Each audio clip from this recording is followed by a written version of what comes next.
প্রধানমন্ত্রী এবার দিল্লি থেকে খালি হাতে ফিরলে দেশের মানুষ তা মেনে নেবে না বলে মন্তব্য করেছেন বিএনপি চেয়ারপারসনের উপদেষ্টা জয়নুল আবেদিন ফারুক। জাতীয় প্রেস ক্লাবে বাংলাদেশের ভেতর দিয়ে ভারতীয় রেল লাইনের প্রস্তাবের প্রতিবাদে জাতীয়তাবাদী নাগরিক পরিষদের প্রতিবাদ সভায় এই মন্তব্য করেন তিনি। বলেন, পানির ন্যায্য হিস্সা থেকে বঞ্চিত করা আর সীমান্তে মানুষ মারা ভারতকে দেশের মানুষ বন্ধু হিসেবে চায় না।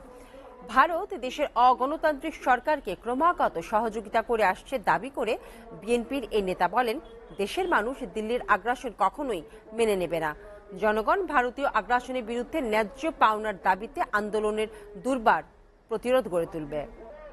কাউকে খুশি করার জন্য যদি মিঠাইতে কিশোরগঞ্জে একটি বাঁধ নির্মাণ করে বাংলাদেশের আজকে অগণিত মানুষকে পানিতে ডুবিয়ে দিচ্ছে, সে ব্যক্তি বিশেষকে খুশি করার জন্য বাঁধ আজকে সিলেটের মানুষের জন্য একটি উপহাস হয়ে পড়েছে।